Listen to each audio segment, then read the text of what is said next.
Hello and welcome to Throwback Thursday. Today's recommendation, after like 3 weeks of hiatus, is Dogma, a 1999 film by Kevin Smith. It's almost definitely more controversial than all of his other films combined, including the one with a donkey show. This movie has an amazing cast, including Ben Affleck, Matt Damon, Salma Hayek, Alan Rickman, Chris Rock, Jason Lee, George Carlin, and Alanis Morissette.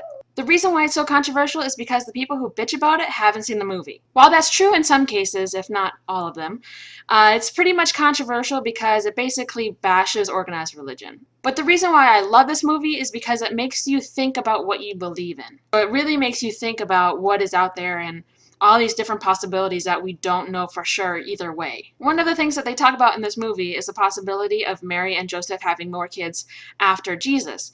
And, that's just something to think about. They're not saying this is definitely the way it happened, but, there's always that possibility. And some people go along blindly believing whatever in the Bible, and they don't necessarily think about, oh, well, what could have happened that's not in the Bible? And I don't think that there's anything wrong with that. But some people do, and I think that's probably one of the main reasons why this movie gets so much heat, is because Kevin Smith and other people are like questioning it, and they're not saying that it's bad. They're not saying that Jesus wasn't the Son of God or anything like that. But they're just proposing these ideas that make you think about what you believe. That being said, though, the main thing in this movie is about faith.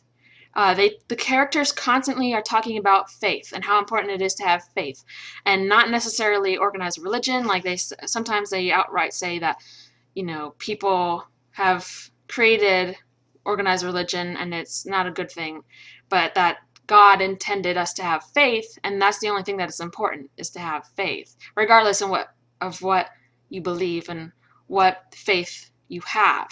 The premise of the movie is kind of complicated, but here's my attempt to explain it. The movie focuses on Bethany, a Catholic who feels like she's lost her faith. The Illinoisan, is sent on a mission to go to New Jersey from Illinois, and that mission is given to her by the voice of God, who is played by Alan Rickman. Her mission is to prevent some fallen angels, played by Ben Affleck and Matt Damon, from going into a church where all of their sins would be forgiven. If their sins were forgiven, that would prove God wrong, which would then destroy all existence. Like I said, it's complicated. To help you understand how much I love this movie, it is tied for first place of my favorite movie of all time. I love films that make you think, and this film does that. A tip about pop culture. A movie or TV show is going to be awesome when people are protesting it before it even comes out.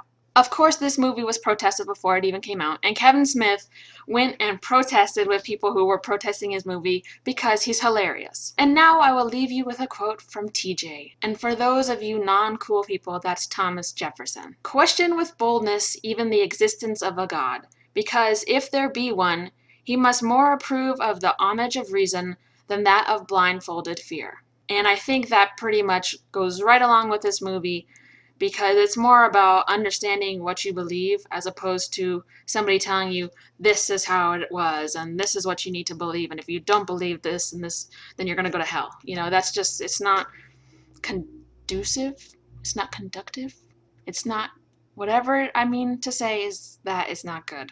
And I think a lot of people have a problem with this movie because they don't understand that it's not bashing people for believing in God, and it's not saying that God is not there. They're not saying that. I think the people who protest this movie don't understand that the premise of this movie is that God exists and that faith is extremely important, regardless of what you believe. This is a movie that still makes people mad, and it's because people don't understand it, and you just got to give it a chance, and if you don't agree with it, then that's okay. It's just a movie. You're not supposed to live your life by a stinking movie, but it's supposed to open your eyes and make you understand that, whatever you believe is okay. It's just you need to think about what you're believing and why you believe it. Thanks for watching. I'm sorry for my 3-week hiatus, but I've been all over the East Coast. Not really, but a little piece of it.